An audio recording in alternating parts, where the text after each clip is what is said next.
terima kasih buat teman-teman yang udah mendaftar dan ikutan untuk pelatihan dan pendampingan Budik Damber. Nah, Budik Damber ini mungkin secara garis besar seperti yang disampaikan sebelumnya adalah budidaya ikan di dalam ember. Jadi bisa nggak sih kita manfaatin, misalnya kita punya halaman kecil atau untuk buat satu ember aja supaya kita bisa melihara ikan di situ gitu. Nah, utamanya adalah misalnya buat kebutuhan sehari-hari atau misalnya buat penghilang penat kalau pulang kerja gitu kan ya, itu juga bisa gitu. Ternyata bisa gitu, itu namanya Budik Damber, budidaya ikan di dalam ember. Nah, ikan apa sih yang bisa kita pelihara dalam ember? Prinsipnya sih semua bisa ya. Kalau air tawar bisa semua gitu. Tapi biasanya yang digunakan di sistem Budik Damber yang tahan lama atau yang kuat si ikannya itu. Biasanya ikan lele atau ikan gabus, ikan nila atau patin juga bisa. Nah, kita coba bagaimana kalau misalnya yang paling gampang lagi misalnya lele gitu ya, karena lele biasanya lebih kuat. Nah, itu yang pertama. Budik Damber bisa dilakukan siapa saja, di mana saja, meskipun dengan tempat atau lahan yang terbatas. Terus juga Budik Damber ini punya keuntungan gitu. Kalau misalnya kita sudah bisa di skala ember, satu ember, kita bisa duplikasi, misalnya kedua ember, 3 ember, 5 ember, bahkan misalnya kita sampai 10 gitu ya. Dan kalau kita misalnya hitung, taruhlah kapasitas satu ember itu paling aman, paling sedikit misalnya kita pelihara 50 ekor satu ember. Itu tinggal dikalikan saja, misalnya kita punya 10 ember, jadi 500 ekor kita bisa panen ikan. Tentunya kalau sudah seperti itu, selain untuk kebutuhan keluarga, kita juga bisa jual gitu kan. Kita bisa jual, jadi pendapatan tambahan buat keluarga. Nah, itu yang pertama. Tapi ternyata tidak semudah itu Budik Damber. Nah, mungkin ada yang pernah mengalami pertama begitu masuk ikannya mati gitu ya, bahkan bisa sampai semuanya mati gitu. Atau yang kedua misalnya menimbulkan bau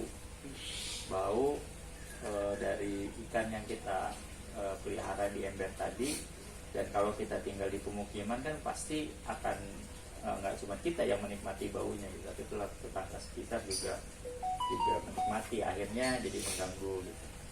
Yang ketiga adalah pertumbuhan ikannya. Pertumbuhan ikannya tidak maksimal. Pertumbuhan ikan tidak maksimal, ya bisa jadi kecil, atau pertumbuhannya tidak rata, atau ya misalnya dari yang kita tanam misalnya tadi 50, begitu 3 bulan atau 4 bulan berikutnya kita mau panen, ternyata cuman sisa 10 atau 15 gitu. Itu jadi kira-kira beberapa kendala yang kita hadapi di dalam budidaya ikan dalam ember atau Budik Damber. Nah, terus sekarang bagaimana caranya kalau kita mau Budik Damber dengan meminimalisir risiko-risiko yang tadi? Yang pertama adalah yang harus kita perhatikan adalah air. Airnya itu yang akan menjadi kunci pertama pada saat kita memelihara ikan di dalam ember. Nah, air yang bagus seperti yang ini ya, seperti di botol ini sampelnya, itu kita bisa gunakan air sumur di rumah atau air ledeng atau air aquesis, itu juga bisa. Nah, yang perlu diperhatikan adalah cek dulu kualitas airnya, cek pH-nya gitu, pH-nya berapa gitu. Nah, untuk ngecek kita bisa menggunakan alat ini namanya pH meter. Nah, meter ini banyak dijual secara online. Nah, kita pastikan dulu, kita cek air yang kita gunakan untuk memelihara ikan. Berapa si pH dari air yang kita gunakan.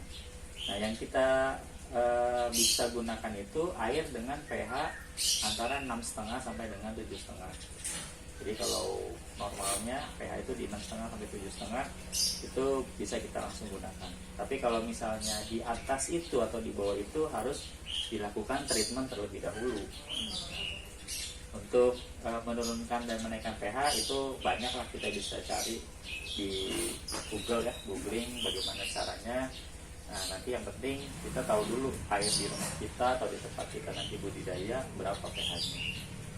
Nah, yang satu itu, yang kedua adalah bagaimana kita men-treatment air sebelum kita memasukkan ikan. Nah, memasukkan ikan itu sebelum kita masukkan ikan ke dalam ember. Jadi nggak bisa kita misalnya tampung air di ember, saat itu kita beli benih ikan, kita langsung masukin, pasti dijamin ikannya pasti bakal mati gitu. Karena perlu pengondisian dulu si air itu gitu. Nah, caranya adalah dengan diendapkan sampai dengan muncul faktor-faktor yang mempengaruhi untuk kelangsungan hidup si ikan. Dan kita juga bisa lakukan intervensi, artinya lingkungan hidup si ikan ini kita siapkan dulu. Caranya adalah dengan menggunakan bahan ini. Nah, ini ada dua ya bahan yang bisa digunakan. Ini adalah garam krosok. Garam krosok ini banyak dijual di pasar, harganya juga murah. Fungsinya adalah untuk menambahkan kadar oksigen di dalam air. Jadi fungsi garam ini untuk itu. Yang kedua adalah untuk membunuh patogen-patogen atau jamur jahat di dalam air. Terus yang kedua, kita bisa gunakan mikroorganisme. Mikroorganisme ada probiotik biasanya kita bisa sebut, itu macam-macam produknya banyak. Nah, ini saya kasih contoh aja, saya pakainya EM4 untuk ikan.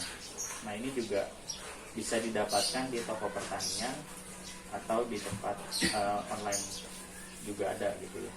Nah, kita masukkan ke dalam air yang akan kita siapkan untuk budik damber, untuk budidaya ikan dalam ember tadi gitu. Takarannya berapa? Biasanya ya dikira-kira aja, biasanya satu genggam ini, satu genggam garam krosok dan satu tutup botol dari si probiotik yang kita gunakan. Untuk air seember. Untuk air 1 ember, ukuran 80 liter. Gitu.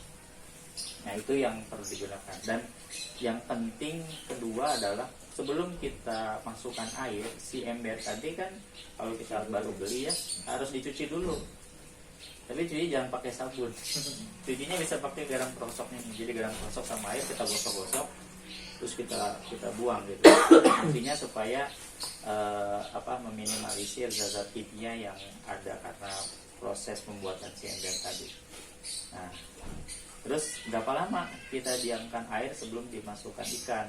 Nah, itu tergantung, bisa 3 hari, 4 hari atau seminggu gitu ya. Nah, kita lihat setelah kita siapkan si air tadi, apakah muncul organisme atau makhluk hidup di dalam ember. Kalau misalnya ada jentik, ada kayak semacam kutu air, nah itu berarti airnya sudah siap. Tapi kalau tidak ada organisme yang hidup di dalam air, artinya kita mesti cek lagi ada yang salah nggak dengan air yang kita siapkan. Lebih baik kalau misalnya seperti itu diulang aja proses persiapan airnya, air yang udah jadi atau kalau tidak bisa digunakan, tidak ada organisme hidup, dibuang, kemudian ganti air yang baru dan disiapkan lagi garam krosok sama probiotik gitu ya. Nah, itu untuk persiapan budidaya. Terus yang kedua yang mempengaruhi suksesnya budidaya adalah kepadatan. Nah, kalau ember itu kan kita bicaranya terbatas gitu ya. Beda kalau kita misalnya ngomong di balong atau di empang, itu kan biasanya luas gitu, isi airnya juga luas. Tapi kalau di ember kita paling maksimal 80 liter kan ya, kalau kita pakai ember 80 liter. Atau kalau kita pakai yang lebih besar, toren misalnya 500 liter. Nah, cara gampang untuk berapa sih maksimal saya bisa masukin di satu tempat adalah perbandingannya 1 lele itu untuk 1 liter. 1 1 lele untuk 1 liter. Jadi kalau misalnya kita pakai ember yang 80 liter, berarti maksimal kita masukin 80 ekor benih lele. Gitu. Nah kalau mau aman berarti dikurangi aja, misalnya coba dulu di 50 gitu. Nah itu bisa dilakukan tanpa ada sistem pemeliharaan. Jadi kalau kita masih di batas itu, berarti tidak usah pakai sistem apapun bisa. Tinggal nanti selanjutnya secara berkala kita lakukan pengecekan kualitas air gitu. Yang itu tadi ya, yang masalah bau, kemudian kotoran airnya itu kita lakukan pemeliharaan rutin setiap minggu. Biasanya kalau tanpa sistem apapun, baik itu bioflok maupun ada sistem filtrase di filter airnya, itu 1 minggu sekali kita wajib lakukan ganti air sekitar 10-30% tergantung kondisi airnya. Terus dilakukan penambahan tadi bahan-bahan untuk mendukung ekosistem si ikan tadi, yaitu garam sama ini probiotik M4. Itu mungkin yang pertama. Kira-kira ada mau ditanyain nggak? Oke. Kalau itu harus dua-duanya atau boleh salah satu? M4 sama garam itu. Garam ini ya. Boleh salah satu. Oh, salah satu bisa aja, tapi yang penting adalah tadi kita lihat ke kualitas air gitu. Karena dua-duanya ini punya fungsi yang berbeda. Nah, contoh kenapa kok kita pakai garam krosok? Tadi disampaikan garam krosok ini fungsinya untuk menambah kandungan oksigen, gitu ya. Yang satu, yang kedua adalah membantu menghilangkan jamur. Nah, salah satu kendala ketika kita budik damber itu biasanya bisa kena jamur si ikan gitu. Nah, dengan memberikan garam krosok itu jadi diminimalisir. Terus si M4 ini fungsinya adalah untuk menumbuhkan mikroorganisme baik. Jadi kalau di budik damber ya, itu yang jadi kendala adalah misalnya bau ikan itu ya, bau amis atau bau busuk lah ya. Nah, bau busuk itu disebabkan oleh feses ikan. Jadi feses ikan makan kemudian buang air di situ kan. Nah, si EM4 ini membantu untuk mempercepat proses perubahan feses ikan tadi. Gitu. Jadi dia supaya nggak jadi amoniak, nggak jadi racun buat si ikan. Karena kalau tidak terproses dengan baik, si feses ikan itu akan menjadi racun buat si ikan. Akhirnya jadi ikannya mati. Jadi kalau misalnya ditanya apakah bisa salah satu aja, ya bisa-bisa aja, tapi akan berpengaruh ke ekosistem atau kualitas air dari si budik damber tadi. Kalau saya sarankan dicoba dua-duanya aja gitu. Nah, ada satu lagi sistem untuk mempermudah pemeliharaan budik damber adalah pakai filter atau kita sebutnya sebagai sistem resirkulasi aqua system atau RAS. Nah, prinsipnya adalah air itu diputar. Nah, kalau yang tadi kan kita bicara tanpa ada sistem itu, setiap minggu kita harus lakukan pemeliharaan ya. Air dibuang sedikit, kemudian ditambahkan sedikit, ditambahkan probiotik sama garam. Nah, kalau kita pakai sistem filtrasi atau RAS itu kita lebih simpel. Artinya kita tidak perlu melakukan yang pemeliharaan pembuangan air tadi gitu. Jadi airnya itu aja otomatis filter ya. Ya, si kotorannya tadi juga akan ketarik filter gitu. Nah, yang harus dilakukan hanya paling bersihin filternya aja setiap seminggu sekali ya, dibersihin filternya supaya kotoran-kotorannya bisa kita buang untuk memperpanjang umur filternya tadi. Itu sih. Ya kalau murah biasanya sekalian ngecek bibit ya, bisa keluarin semua bibitnya, kayak hitung gitu kan. Nah, kemudian pas ngurangin air itu yang saya kurangin itu dari bawah gitu. Iya, betul. Karena kan di situ yang kotorannya kan di situ kan. Betul. Jadi yang saya kurang tuh yang bawahnya yang dibuang, yang atasnya itu biar saya pakai lagi gitu. Jadi yang atas tuh saya pindahin dulu ke tempat lain. nanti kalau sudah kira-kira tinggal seperempat atau berapa baru itu yang dibuang. Nah, nanti baru air yang tadi yang atas itu Masukin lagi. Ya. Tambah air baru. Iya, betul Pak. Terus pakai ini nggak Pak? Kasih Enggak. probiotik lagi? Enggak. Nah, Paling cuma probiotik sih. Probiotik Beberapa kali aja. saya kasih. boleh nanti ditambah garam Pak, Garam. supaya itu sebenarnya Jadi pas merangsang. air tambahannya itu ya, Ya. air tambahan itu campur garam. Ya, Kotor.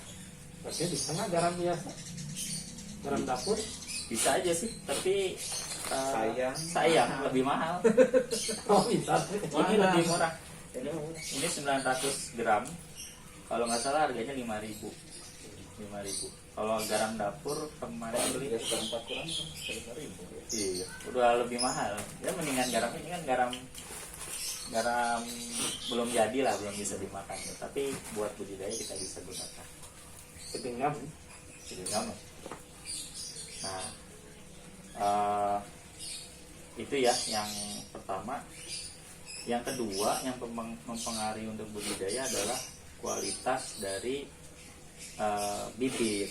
Nah, ini tidak bisa dipungkiri, selain kalau udah airnya bagus, pemeliharaannya kita bagus, rutin dilakukan pemeliharaan setiap minggu. Yang kedua adalah bibitnya harus yang bagus. Bibit yang bagus seperti apa? Yang pertama adalah bibit yang sehat, ikan yang sehat. Ikan yang sehat seperti apa? Yang dia geraknya bebas gitu, kencang. Jadi kan ada ikan yang diem aja atau malah kayak bendera gitu berdiri. Nah itu berarti kurang bagus gitu. Ya idealnya memang kalau ada mau beli bibit, belinya kita lihatlah di tempatnya seperti apa gitu. Terus yang kedua, bibit yang sehat itu yang seragam, ukurannya tidak beda jauh. Karena kalau beda jauh, ada yang besar, ada yang kecil, ada kemungkinan Salah nanti makan. ya, karena dia kan ini apa sih, kanibal. Jadi dia akan makan yang lemah, yang kecil, yang lemah itu, yang sakit-sakit dia akan dimakan sama yang besar, sama yang sehat. Betul. Bisa disortir juga. Ya, idealnya sebetulnya beli bibit di tempat yang tersertifikasi, tapi emang agak susah. Jadi, nah nggak tahu sih kalau belum nemu. Saya pernah nanya ke orang dinas juga nggak dijawab ini nyari bibit yang tersertifikasi di mana. Saya belum ada jawaban sampai sekarang. Ya paling nggak itulah. Terus Sama ciri fisik kali ya. ciri-ciri fisik Ya, ya. kalau tadi kan dari gerakannya sama ciri fisiknya juga. Ya, Warna gitu, karena taruh nggak tuh? warnanya betul. Warnanya harus yang seger. Warnanya seger. Kalau yang gelap sama itu tergantung jenisnya, Pak. Jenisnya. Karena bisa beda jenis ikan. Ada yang kita mungkin lele jumbo gitu ya. Itu kan beda ya sama yang kalau sekarang banyak umumnya adalah kalau di kita sangkuriang. Sangkuriang itu bagus juga. Ada lagi yang namanya mutiara. Lele mutiara itu katanya sih di atasnya sangkuriang, itu kualitas ketahanannya dia. Tapi sama saya juga belum ketemu lele mutiara di mana. Yang banyak itu sangkuriang. Tapi kalau sangkuriang itu kita bisa lihat itu pas lihat bibitnya dia lincah apa enggak. Nah kalau lincah biasanya yang kedua dia warnanya nggak kabur gitu. Jadi tegas gitu, nggak pudar warnanya. Nah itu sih yang penting pas beli bibit. Terus kita tahu sumbernya. Intinya sebenarnya tahu sumbernya sih. Percaya lah ya. Kalau yang ya agak susah sih kalau itu memang agak susah. Memang yang bagus sebetulnya Bisa yang lihat ke tempat tersertifikasi. ya. Lihat ke tempatnya langsung. Ya, tempatnya langsung, dia pembibitannya seperti apa. Ada juga katanya ada yang kalau bisa yang ambilan kedua. Karena kalau ambilan pertama kenapa gitu. Kalau yang ambilan kedua dan berikutnya itu lebih kuat, lebih tahan. Nah, terus kalau kita masukin ikan, biasanya yang rawan itu adalah 2 minggu pertama. 2 minggu pertama semenjak kita masukin ikan. Jadi kalau tadi misalnya kita udah upayakan air sudah di treatment dengan bagus pas di awal. Semakin kecil semakin rawan. Semakin kecil semakin rawan. Nah kalau untuk kita belajar gitu ya, saya sih nyaraninnya 7 lah. ukuran 7 cm ke atas. Lebih atas lagi lebih aman. Misalnya kalau mau lebih aman cari yang 10 atau 11. Udah agak gedean Ya, 11 atau 12 cm itu lebih aman dibanding misalnya yang bawahnya. Tapi kalau mau coba-coba 7 8 itu juga udah lumayan. Nah, harganya juga nggak jauh beda biasanya. Nah, pada saat masukin yang awal pertama itu rawannya di situ gitu. Kita mesti perhatikan betul-betul gitu. Apa namanya perilaku dari si ikan. Jadi ketika kita masukin, pasti pertama kan ada aklimatisasi ya. Kalau mau masukin, jadi jangan langsung dimasukin, tapi dilihat dulu, dibiasakan dulu si ikan. Ikan dibiasakan dulu, kalau dia bagus misalnya tunggu 15 menit baru dimasukin. Nah, kan kadang dari perjalanan juga ya udah mabok dulu. Udah kan stres, betul. Jadi sebetulnya bisa jadi pas dimasukin teh memang jadi lemes gitu kan. Iya. Ya. Jadi kayaknya butuh waktu dilihat ya sehari 2 Iya. hari gitu ya. Ya. Kalau jadi udah lincah aja berarti nggak apa-apa. Ya. Ya kadang kan suka, oh ini lemes buang loh. Iya. Buang gitu kan. Padahal kan memang namanya juga Iya. dibawa jauh Pasti, kan. pasti gitu. Jadi kalau pas udah masukin, kita lihat apa namanya, bagaimana perilaku si ikan. Terus jangan langsung dikasih makan. Iya. Karena sehari itu langsung dikasih makan juga nggak dimakan. Nggak dimakan. Dan itu jadi kotoran Malah yang jadi endap bau ya. ya. Itu airnya malah jadi kotor. Ya. Jadi paling cepet itu besoknya lah. Jadi kita masukin hari ini, besoknya kita kasih makan. Tapi ngasih makannya cuma sekedar aja gitu. Nanti lihat responnya seperti apa gitu. Jadi jangan langsung banyak gitu ya. Nah, terus ketika ngasih makan juga ada triknya gitu. Jadi kan kadang kita pengen pokoknya supaya cepat besar, ikannya kita kasih makan yang banyak. Misalnya. Nah itu kalau nggak dimakan juga akan jadi kotoran dia. Akhirnya berubah jadi amoniak, pengaruh juga nanti si ikan bisa jadi mabok gitu. Nah kalau kasih makan ada aturannya, misalnya gini, kita kasih makan 1 genggam gitu misalnya ya, kasih makan 1 genggam, lihat responnya gimana. Kalau mereka semangat, tunggu sampai habis, baru kasih lagi yang berikutnya. Nah itu ya. Jadi jangan sampai udah masih ada kita tambahin lagi nih si pakan, padahal nggak dimakan sama ikannya, itu jadi racun, jadi racun, jadi mengendap. Nah jadi misalnya kita tadi kasih makan, taruhlah dia 5 genggam itu udah kenyang gitu, misalnya udah nggak nafsu lagi, udah malas lagi. Nah berarti yang kasih makan berikutnya kita kasih 75% dari yang 5 genggam. Jadi 5% dari 75 genggam, kira-kira kita kasih cuman 4 genggam doang gitu. Dengan cara kasih makan yang seperti tadi. Coba dulu 1, kalau dia masih lapar, masih semangat, coba lagi yang kedua. Tapi misalnya yang berikutnya, hari berikutnya dia 2 tuh udah maksimal, berarti jangan dikasih lagi. Berarti dia pada saat itu nggak terlalu nafsu untuk makan.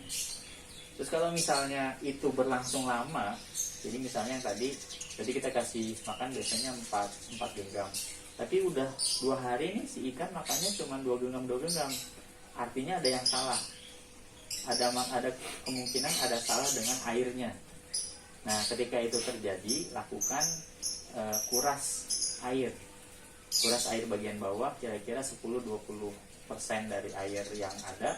Terus tambahkan air baru, tambahkan garam sama ini, udah gitu. Nanti lihat kasih makannya sedikit lagi. Nah, terus kalau kita misalnya lakukan pengurasan, pada saat dilakukan pengurasan jangan dulu dikasih makan. Iya. Jadi contoh dikuras. sebelum dikuras juga jangan kasih makan. Contoh misalnya kita setiap hari kasih makan itu pagi sama sore atau malam gitu ya, katakanlah 2 kali. Terus pas kita lihat 2 hari ini si ikan makannya cuma sedikit-sedikit gitu ya.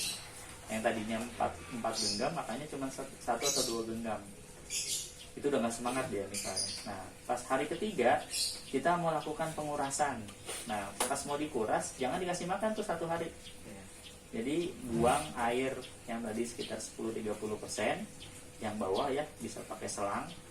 Terus setelah itu tambahkan lagi air, kemudian kasih dua bahan ini supaya mengembalikan kondisi dari si air. Dan hari itu jangan dikasih makan, jangan dikasih makan. Kapan dikasih makan lagi? Besoknya puasain. Nah puasa ini juga ternyata dia cukup bagus untuk menjaga stabilitas kondisi air. Dan biasanya kalau saya dalam 1 minggu 1 hari dia akan puasa. Jadi ketika misalnya kuras itu hari itu berarti dia puasa. Atau misalnya kita kalau pakai filter, bersihin filter, ya berarti pada saat hari bersihin filter dia seharian itu nggak dikasih makan, baru besoknya dikasih makan. Jadi itu juga akan mempengaruhi kualitas dari air dan kesehatan pencernaannya si ikan tadi. Itu sih. Nah terus tadi kembali ke pada saat 2 minggu awal ini saya gunakan Inrofloc. Inrofloc ini fungsinya untuk mematikan bakteri gitu. Pada saat awal-awal kita masukin ikan ke kolam atau ke ember. Biasanya kan kita nggak tahu nih di tempatnya dia awal tuh seperti apa gitu. Apakah di sana banyak penyakit, banyak parasit, banyak si ikan ini udah bawa penyakit belum sih dari pasti awal gitu kan. Nah saya akan kasih itu di 2 minggu awal dari ketika kita budidaya. Nah, setiap hari biasanya seminggu pertama saya akan kasih setiap hari. Itu ngasihnya paling 1, kalau di sini ada ukurannya 5 mili 1-2 mili untuk 1000 liter.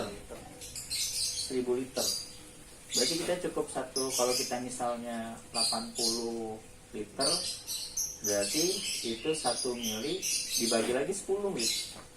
Jadi ambil 1 mili, nanti dimasukkan ke air isi 10 mili, berarti 10%-nya kita kasih setiap hari. Si airnya tadi ya, setelah diencerkan. Nah, itu yang digunakan untuk meminimalisir si ikan ini yang bawa bakteri atau bawa penyakit pada saat dia pembibitan. Gitu. Nah setelah 2 minggu itu biasanya relatif aman. Ikan itu udah cukup kuat lah, sudah melakukan adaptasi dengan lingkungan yang baru. Gitu. Ada pertanyaan nggak? Kalau ngasih pakan ikan sih gimana? Nah kasih Kan makan. kalau tadi mah garamnya salah gini. Ya. Kalau kasih makan ikan. Karena kan kalau kebanyakan juga nggak boleh. Ya betul. Kalau kasih makan ikan kan tergantung ya. Tergantung misalnya kita Misalnya kasih tadi lelenya 50 ya. 50. Nah, itu nggak ada ukuran yang pasti. Oh kalau 50 harus sekian gitu. Kita bisa coba aja. Misalnya kita kasih makan ikan dulu, kasih taruhlah setengah genggam atau 1 genggam. Kasih. Nah, lihat respon ikannya. Kalau dia semangat, masih makan terus sampai itu habis dalam hitungan cepat gitu, misalnya 1 menit dia udah habis, oh berarti kita bisa kasih genggaman yang kedua. Gitu. Genggaman kedua dia udah mulai nggak ini semangat, stop di situ. Oh. Jadi lihat perilakunya si ikan. Kalau dia masih semangat kita bisa kasih lagi. Tapi kalau dia udah masih makan tapi udah nggak semangat, berarti stop aja di situ. Jadi ikan itu lele ya khususnya kita cuman kasih sampai 70-80% kapasitas perutnya dia gitu. Jangan sampai terlalu kenyang. Karena kalau kenyang dia akan makan tetap. Tapi setelah itu dia akan lepek. Dibuang karena dia dikeluarin lagi dan akhirnya jadi kotoran. Jadi kalau kebanyakan ngasih makan juga itu akan menjadi sumber kotoran yang akan membuat ikan jadi mabuk juga. Kalau dikasih apa? Daun apa nih? Di atas itu? Talas yang Nggak apa-apa. apa dalam kangkung atau apa? kangkung buat dimakan gitu. Iya. Saya pernah nyoba waktu itu, jadi snacknya kangkung dimakan sih, tapi ya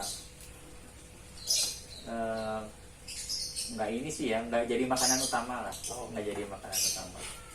Terus yang kedua, kalau kita pakai filter akan jadi masalah gitu kalau kangkung atau karena kan dia akan nyangkut di pompa. Kalau saya suka ngasihnya itu, wah sekali-kali saya kasih impun biar dia ngejar-ngejar gitu. Wah seneng tuh nggak bisa makan ikan impun. Sesekali aja. Karena maksud anak gini kan, kalau kangkung itu bisa jadi pengganti.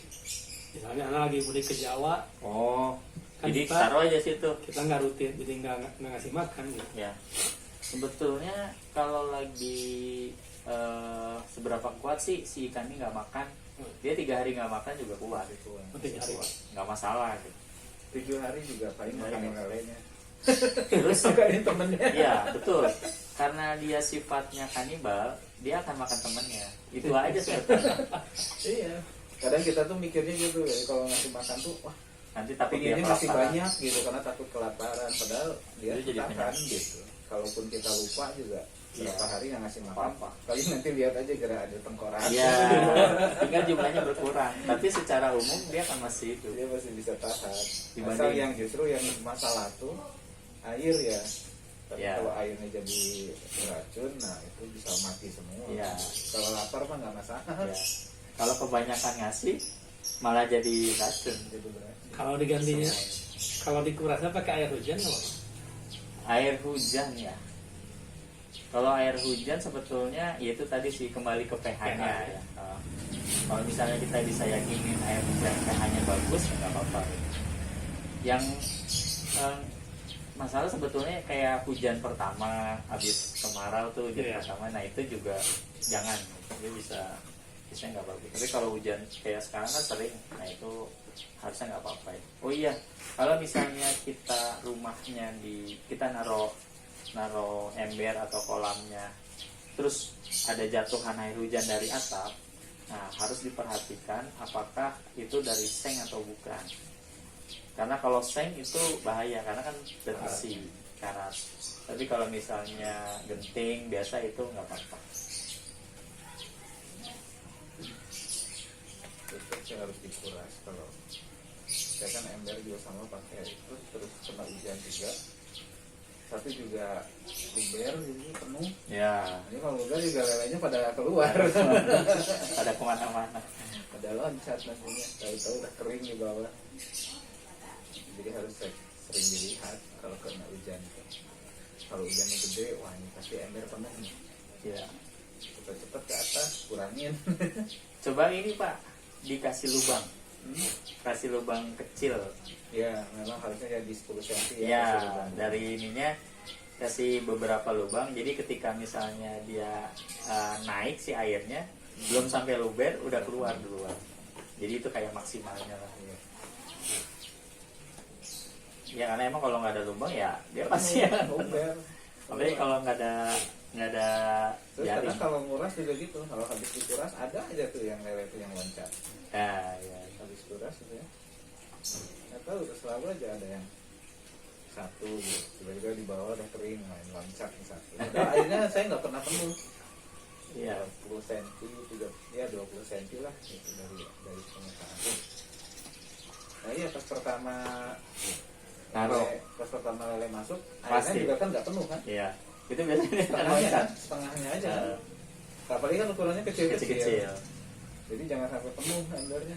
Oh, yang 80 liter teh. Kalau kalau pas pas kan awal. pas pertama, soalnya kan lelenya masih segini gitu kan. Masih Kasihan bisa. jauh mah. Masih bisa. Jadi isinya setengah ember. Cukup kayaknya. Tergantung ya. 3/4 Mau aja. ngisinya berapa banyak gitu. Ya kalau tadi 50. 50 bisa, setengah ember bisa. Nanti pas udah mulai gede Nah, baru tambah. ditambahin. Itu kalau normalnya sehat 3 bulan sampai berapa? Berarti dia udah siap makan. Nah ini kita bisa lihat nih nanti. Saya masukin itu udah tiga bulan, sekarang tanggal 26 ya, berarti hampir 4 bulan. Nanti bisa lihat itu nggak akan rata sih. Ada yang besar, ada yang kecil gitu, tapi nanti kita lihat rata-rata seperti segede apa. Nah, saya sebetulnya mau menyarankan kalau misalnya kita ngerasa ribet gitu ya, misalnya ada harus kuras setiap bulan, setiap minggu ngecek. Nah, enak pakai sistem filter. Nah itu nanti kita bisa lihat seperti apa sistemnya. Intinya sistem filter itu kita nggak perlu lakukan yang pengurasan itu Pak setiap bulan, setiap minggu. Cukup Bahkan mantau aja. resikonya listrik. Ya cuma Resikonya listrik kan gitu. Harus Cuma disiapin. Saya di atas belum siap listrik soalnya. Jadi ya udahlah. Dan saya nguras juga kadang milih-milih mau hujan nih, nah pas mau hujan nguras. Jadi biar air buangannya nanti ke bawah Sekalian. air hujan gitu. Ke Oh, tetangga nggak bau. Iya. Karena kan kalau dibuang kan kayak gini rumah dekat ke tetangga. ya, Kalau dibuang ke tetangga juga kasihan di solokan jalan kan bau. ya. Dan, tapi memang nggak bau sih. Nggak terlalu bau kan ya, berarti bagus berarti Pak airnya. Kalau paling gampang menyirikan kita nih udah bagus apa belum gitu ya, melihara air gitu ya. Ya itu tanda pertama adalah ada bau menyengat apa enggak. Kalau bau misalnya bau sedikit bau atau bau tanah dikit ya itu wajar lah. Tapi kalau baunya menyengat banget, nah berarti itu ada masalah. Entah ada bangkai di dalam ember atau itu tadi kotorannya banyak terkumpul dan nggak keluar gitu. Itu bisa bikin ikan mabuk. Nah kalau sistem ras ini dia kan sistem filter ya, di air diangkat sama pompa. Ada 2 filter yang saya pakai. Yang pertama filter mekanik lah istilahnya, buat nyaring kotoran. Nah, setelah nanti di filter 1, di filter 2 itu masuk ke biologis buat dia menumbuhkan mikroorganisme bagus gitu. Nah, keluar udah bagus lagi. Dan kalau misalnya kita pakai beberapa ember, itu bisa pakai cuma 1 doang Pak. Jadi nanti bikin berseri gitu, kayak undakan gitu ya. Dari ember 1, ember 2, ember 3, ember 4, ember 5, nanti filter masuk lagi ember 1, 2, 3, 4. Ya, nggak perlu misalnya 1 ember kita pakai 1 filter, 1 pompa, nggak perlu. Jadi itu bisa dipakai 1 untuk semua. Mau lihat seberapa gedenya?